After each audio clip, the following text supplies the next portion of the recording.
Good morning my dear friends. Welcome to the ideal living family. నేను మీ ఎలుగు శ్రీష్ కుమార్. ఈరోజు ఒక మంచి విషయం పైన చర్చించుకోవడానికి మీ ముందుకు వస్తున్నాను. ఆ కాన్సెప్ట్ ఏంటి అంటే family relationship between olden days and nowadays. కుటుంబ బాంధవ్యాలు, కుటుంబ సంబంధాలు నాడు నేడు ఎలా ఉంటున్నాయి అని ఒక చర్చ, మనం ఒక డిస్కషన్ చేద్దాం. కాస్త అనాలిసిస్ చేసుకుంటే ఒకప్పుడు ఓల్డెన్ డేస్లో గోల్డెన్ ఫ్యామిలీగా, కంబైన్డ్ ఫ్యామిలీగా ఉండేది.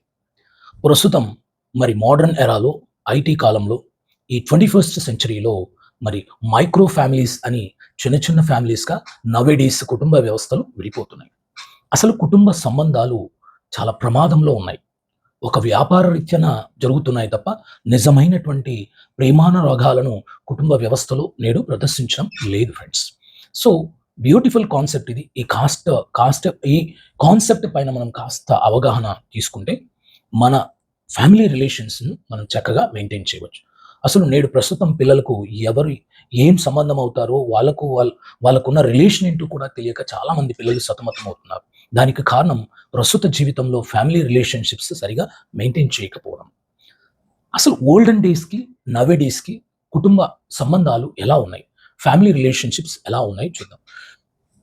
మరి ఓల్డెన్ డేస్లో మన పేరెంట్స్ కావచ్చు, గ్రాండ్ పేరెంట్స్, మన తాతలు ముత్తాతలు, మన అమ్మా నాన్నలు ముందు తరం వాళ్ళు తీసుకుంటే అప్పుడు ఫ్యామిలీలో ఫ్రీక్వెంట్గా ఇంటరాక్షన్ ఉండేది, ఇంటిమెసీ ఉండేది, ఇంటర్ కమ్యూనికేషన్ ఉండేది. తరచూ ఒకరింటికి ఒకరు వెళ్ళేవాళ్ళు, ఒకరి ఊళ్ళకు ఒకళ్ళు వెళ్ళేవాళ్ళు, వెళ్ళి చర్చించుకునేవాళ్ళు కష్ట సుఖాలను, లేదంటే సెలబ్రేషన్స్ ఏదైనా శుభ సందర్భాల్లోనూ శుభకార్యాల్లోనూ మరి కలుస్తూ కష్ట సుఖాలను చర్చించుకుంటూ మాట్లాడుకుంటూ ఆ ఇంటరాక్షన్ అనేటువంటిది తరచూ వాళ్ళు కలవడము, ఇంటరాక్షన్ చేయడము, ఇంటర్ కమ్యూనికేషన్ చేయడం అనేటువంటిది ఫ్రీక్వెంట్ ఇంటరాక్షన్ అండ్ ఇంటిమెసీ, ఆ క్లోజ్నెస్ ఉండేది.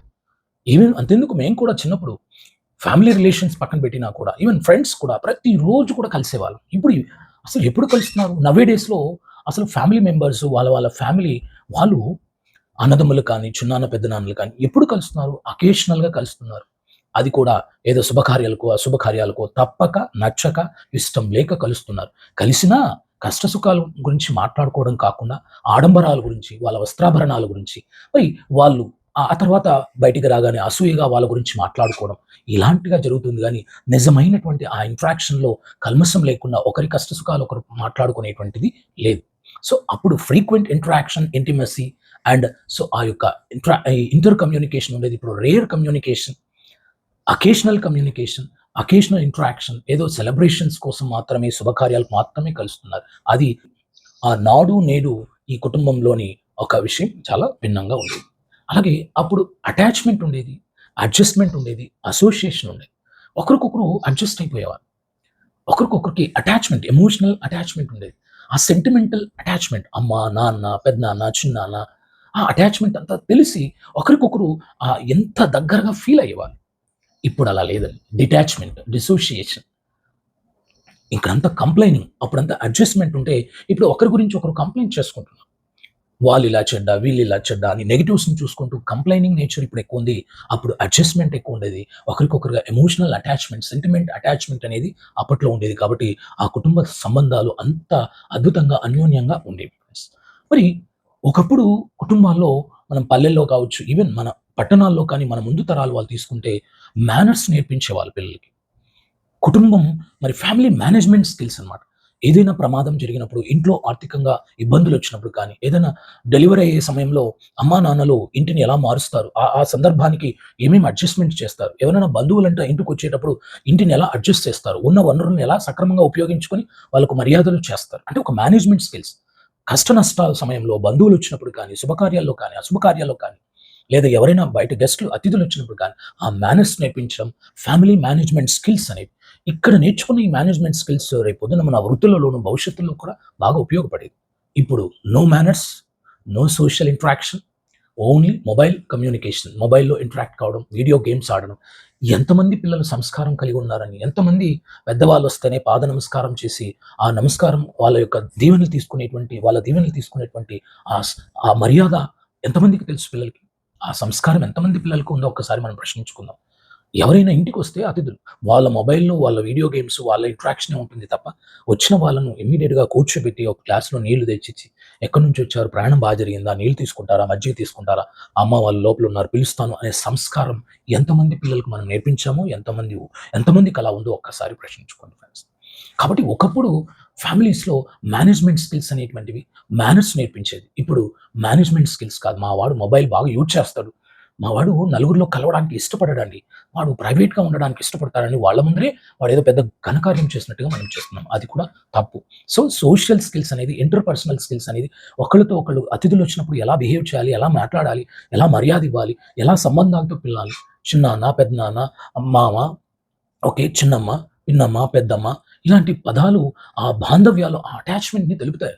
ఇప్పుడేదో సింపుల్ ఆంటీ, అంకుల్ అనే పదాలతో సింప్లిఫై చేసేసి, ఆ నిజమైనటువంటి ఆ అటాచ్‌మెంట్‌ని తెలియకుండా చేస్తున్నాయి ఇప్పుడు. నెక్స్ట్ ఇంటిగ్రిటీ ఉండేది. ఒకప్పుడు కుటుంబ వ్యవస్థలో ఐక్యంగా ఉండేవారు. అన్నదమ్ములు ఎంతమంది 10 మందున్నా 10 మంది ఐక్యంగా ఉండేవారు. ఆ ఇంటిగ్రిటీ ఉండడం వల్ల ఎవరైనా మన పైన గొడవలకి రావడం కానీ, ఆస్తి తగాదాలు కానీ, ఏదైనా తగాదాలకు రావాలన్నా, పక్క పొలం వాడు మనల్ని ఆక్రమించుకోవాలన్నా, మనం ఇంతమంది అన్నదమ్ములున్నారు, వాళ్ళు ఐక్యంగా ఉన్నారు, వాళ్ళు ఆళ్ళ విషయంలో మనం వెళ్తే మనకు కష్టంగా ఉంటుందని భయపడేవాళ్ళు. సో, ఐకమత్యమే మహాబలం అన్నట్టుగా కుటుంబమంతా కలిసి ఇంటిగ్రేట్ వర్క్ అన్నమాట. ఏదైనా శుభకార్యాల విషయంలో కానీ, అందరూ కలిసి, అందరూ తలోక పనిగా పంచుకొని, ఆడుతూ పాడుతూ అలుపు సలుపు లేకుండా పనులు చేసుకొని ఇంటిగ్రిటీ ఆ యొక్క ఐక్యంగా పనిచేసేవాళ్ళు ఒకప్పుడు. ఇప్పుడెక్కడుందండి? అసలప్పుడు పెళ్ళిళ్ళు ప్రతిదీ కూడా అందరూ ఫ్యామిలీ వాళ్ళు, చిన్నాన్న, పెద్దనాన్న వాళ్ళు అందరూ కలిసి మరి మేనమామ, అత్త వాళ్ళు అంత కుటుంబ సభ్యులంతా వచ్చి పనులు ఇంట్లో వంట పని దగ్గర నుంచి మొత్తం అరేంజ్‌మెంట్ చేసే అన్ని విషయాల్లోనూ చాలా సరదాగా మరి గోలగా ఎంత ఆనందంగా ఉండేదండి. ఇప్పుడెక్కడున్నాయండి? అన్నీ అరేంజ్‌మెంట్ చేసేస్తున్నాం ఆర్టిఫిషియల్. కాబట్టి ఆ యొక్క ఇంటిగ్రిటీ నేడు లేదు. ఇండివిడ్యువాలిటీ కావాలి. ప్రైవసీ కావాలి. ఎవరి బెడ్‌రూమ్ వాళ్ళకుండాలి. ఎవరి వాష్‌రూమ్ వాళ్ళకుండాలి. మరి ప్రైవసీ ఉండాలి. ఎవరి మొబైల్ వాళ్ళకుండాలి. ఒకప్పుడు టెలిఫోన్ ఒక ఇంట్లో హాల్‌లో మాత్రమే అందరికీ ఉండేది. అప్పుడు ఎంత ఐకమత్యంగా ఉన్నాం.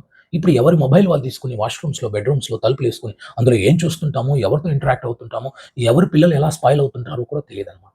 కాబట్టి ఇండివిడ్యువాలిటీ, ప్రైవసీ ఎప్పుడొచ్చిందో అప్పుడు కాస్త కొంతవరకు ప్రయోజనం ఉంది గానీ, ఎక్కువగా వినాశనానికి తోడ్పడుతున్నాయి. పిల్లలు ఎలాంటివి చూస్తున్నారు, ఎలా నాశనం అవుతున్నారు, ఎవరితో ఫ్రెండ్‌షిప్ చేస్తున్నారు, ఎలాంటి వీడియో గేమ్స్ ఆడుతున్నారో తెలీదు. సో, ఇండివిడ్యువాలిటీ అనేది, ప్రైవసీ అనేది కొంతవరకు ప్రమాదంగా ఇప్పుడు తయారయింది. అప్పుడు అందరూ ఒకే చోట పనుకునేవాళ్ళు. ఎంత పడుకునేంత వరకు కబుర్లు చెప్పుకొని, కథలు, మోరల్ స్టోరీస్ గ్రాండ్ పేరెంట్స్, అవ్వాతాతలు మనకు మంచి కథలు చెప్తూ ఉంటే అలాగా లాలిపాటతో పడుకుంటూ ఉండేవాళ్ళు.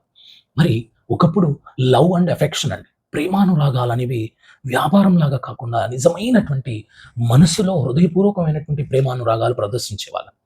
ఆ యొక్క లవ్ అండ్ అఫెక్షన్ చాలా ప్యూర్‌గా ఉండేవి. ఇప్పుడెక్కడుందండి లవ్ అండ్ అఫెక్షన్? ఎక్స్‌పెక్టేషన్స్ అన్నీ కూడా. ఒక బిజినెస్ డీల్. నేను వాళ్ళ ఇంటికి వెళ్తే నాకేం లాభం? వాడితో ఫోన్‌లో మాట్లాడితే నాకేంటి లాభం? వాళ్ళ ఫంక్షన్‌కెళ్తే నాకేంటి లాభం? అంటే ఒక బిజినెస్ డీల్ లాగా, ఒక వ్యాపారం లాగా జరుగుతూ ఉందండి ప్రస్తుతం. నిజమైన ప్రేమానురాగాలనేది ప్రస్తుతం కరువైనాయి.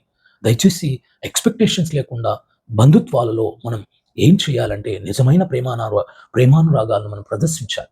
ఆ జలసీ, అసూయ, ఈర్ష్య, ద్వేషం ఇలాంటివన్నీ పక్కన పెట్టి నిజమైన ప్రేమానురాగాలు మనం ప్రదర్శించాలి.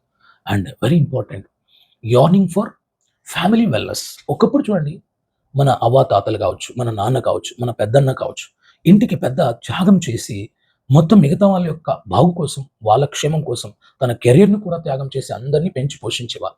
ఒక తల్లి తన కెరియర్‌ను త్యాగం చేసి మొత్తం పోషించేది. ఇంట్లో అందరూ అందరి కోసం పాటుపడేవాళ్ళు. యార్నింగ్ ఫర్ ఫ్యామిలీ వెల్‌నెస్. కుటుంబం మొత్తం బాగుండాలి. అందరూ బాగుండాలి. అందులో మనముండాలి అనేటువంటి ఒక నానుడిగా అందరూ కుటుంబం ఒకరి కోసం ఒకరు త్యాగం చేస్తూ, ఒకరు బాగును ఒకరు కోరేవాళ్ళు. ఇప్పుడెలా ఉంది? Individual development, self career, self development, selfishness వచ్చేసింది. నేను బాగుండాలి. నా చెల్లి, నా అక్క, మా నాన్న, మా నాన్న ఎంతైనా కష్టపడండి. మా అమ్మ ఎంతైనా కష్టపడండి. నేను సుఖంగా ఉండాలి. నా కెరియర్ బాగుండాలి. ఇది ఇప్పుడు ఇండివిడ్యువాలిటీ, ఈ సెల్ఫిష్‌నెస్. ఒకప్పుడు అలా లేదండి. అందరూ యార్నింగ్ ఫర్ ఫ్యామిలీ వెల్‌నెస్. అందరూ కుటుంబం యొక్క సంక్షేమం కోసం అందరూ బాగుండాలని కోరుకునేది ఒకప్పుడు. అదే అండి ఓల్డెన్ డేస్‌కి మరి నౌ ఏ డేస్‌కి ఫ్యామిలీ రిలేషన్‌షిప్స్ అనేవి ఎలా ఉన్నాయి? మీకిప్పుడు చెప్పినటువంటి దాంట్లో క్లియర్‌గా ఒక యాక్రోనిమ్‌తో చెప్పాను. ఎఫ్ అంటే frequent intimacy, interaction, inter communication. ఒకప్పుడు మరి తరచూ కలుస్తూ ఉండేవాళ్ళు, మాట్లాడుకుంటూ ఉండేవాళ్ళు. ఒకరికొకరు మరి కమ్యూనికేట్ చేస్తూ ఉండేవాళ్ళు. ఇప్పుడు రేర్‌గా మరి కమ్యూనికేట్ చేస్తున్నారు. అకేషనల్‌గా ఇంటరాక్ట్ అవుతున్నారు. మరి ఏ అటాచ్‌మెంట్ ఎక్కువుండేది, అడ్జస్ట్‌మెంట్ ఎక్కువుండేది, అసోసియేషన్ ఆ ఎమోషనల్ అటాచ్‌మెంట్ అనేది ఉండేది. ఇప్పుడు డిసోసియేషన్ ఎక్కువ ఉంది, డిటాచ్మెంట్ ఎక్కువ ఉంది, కంప్లైనింగ్ ఎక్కువ ఉంది, ఈర్ష్యలు, ద్వేషాలు, అసూయలు ఎక్కువ ఉన్నాయన్నమాట. నెక్స్ట్ అప్పుడు మేనర్స్ నేర్పించేవాళ్ళు, ఫ్యామిలీ మేనేజ్మెంట్ స్కిల్స్, కష్ట సమయాలలో, కష్ట నష్టాలలో ఎలా మేనేజ్ చేయాలనే మేనేజ్మెంట్ స్కిల్స్ నేర్పించేవారు. ఇప్పుడు మేనర్స్ లేదు, సోషల్ స్కిల్స్ లేవు. ఎవరి గదుల్లో అంటుంటే ఇండివిడ్యువాలిటీ, ప్రైవసీని ఎక్కువగా చేస్తున్నారు. మరి అప్పుడు ఇంటిగ్రేట్‌గా ఉండేవాళ్ళు. ఇంటిగ్రిటీ ఐక్యంగా ఉంటూ అందరూ బాగుండాలి. అందరూ కలిసి పనులు చేస్తున్నప్పుడు అలుపే లేకుండా ఉండేది. ఇప్పుడు ఎవరికి వాళ్ళు ఆ యొక్క ఇంటిగ్రిటీ లేకుండా ఇండివిడ్యువాలిటీని మెయింటైన్ చేస్తూ మరి మైక్రో ఫ్యామిలీస్‌గా విడిపోతున్నారు. ఆ ఐకమత్యంగా ఉండడం లేదు. అన్నదమ్ములంతా విడిపోతున్నారు. వాళ్ళ భార్యలు, వాళ్ళ పిల్లల్లాగాని ఒకరి మాట ఒకరు వింటూ కుటుంబాలు చీలిపోతున్నాయి. మ్యాక్రో ఫ్యామిలీస్ కాస్త కంబైన్డ్ ఫ్యామిలీ కాస్త మైక్రో ఫ్యామిలీస్‌గా పట్టణాలకు వెళ్ళిపోతూ ఉన్నారనమాట. ఓకే. మరి అలాగే లవ్ అండ్ అఫెక్షన్ చాలా ప్రేమానురాగాలని చాలా ఆప్యాయంగా చూపించేవారు. ఇప్పట్లో ఎక్స్‌పెక్టేషన్స్ ఎక్కువ. నిజమైన ప్రేమానురాగాలు లేవు. ఒక బిజినెస్ డీల్ లాగా జరుగుతుంది. లాస్ట్‌ది యార్నింగ్ ఫర్ ఫ్యామిలీ వెల్‌నెస్. మొత్తం కుటుంబం క్షేమం, మొత్తం ప్రతి ఒక్కరు అందులో ఇంటి పెద్ద నుంచి ఇంటికి చివరి వాడి దగ్గర నుంచి అందరి క్షేమం కోరేవాడు ఒకప్పుడు. ఇప్పుడు ఎవరికి వాళ్ళు స్వార్థంగా ఆలోచిస్తూ ఇండివిడ్యువల్ డెవలప్‌మెంట్ కోసం, కెరియర్ కోసం సెల్ఫిష్‌నెస్‌తో ఆలోచిస్తున్నారు. ఇది ఇప్పుడు మనం నేర్చుకున్నటువంటి ఫ్యామిలీ అనేటువంటి యాక్రోనిమ్‌తో FAMILY ఫ్యామిలీ అనేటువంటి ఒక కోడ్‌తో మనం ఒకప్పుడు మరి నేటికి, నాటికి కుటుంబ వ్యవస్థ ఉన్నటువంటి తేడాలు తెలుసుకున్నాం. మరి ఇది కానీ మనం తెలుసుకొని కాస్త ఓల్డెన్ డేస్‌లో ఉన్నటువంటి పద్ధతులను గాని మనం పాటిస్తే మన పిల్లలకు విలువలను, మర్యాదలను, ఓకే, మేనర్స్‌ని నేర్పించి ఒక సంపూర్ణమైనటువంటి భవిష్యత్ తరాలకు పిల్లల్ని తయారు చేయవచ్చని కోరుకుంటూ, ఈ ఫ్యామిలీలో నేను చెప్పినటువంటి పాయింట్స్ గురించి బాగా ఆలోచిస్తూ మన ఫ్యామిలీ రిలేషన్‌షిప్స్‌ని స్ట్రాంగ్‌గా ఉంచుకుందాం, మంచిగా ఉంచుకుందాం అని కోరుకుంటూ నేను మీ ఎలుగు Srish Kumar. Have a nice day. ఇది అందరికీ పంచండి. అందరూ కుటుంబాలు ఒకరికొకరు చాలా చక్కగా ఉందాం. మన ఐడియల్ లివింగ్ ఫ్యామిలీ ఎలాగైతే ఉంటుందో అలా అన్ని కుటుంబ వ్యవస్థలు కూడా బాగుండాలని కోరుకుంటూ థాంక్ యూ వెరీ మచ్.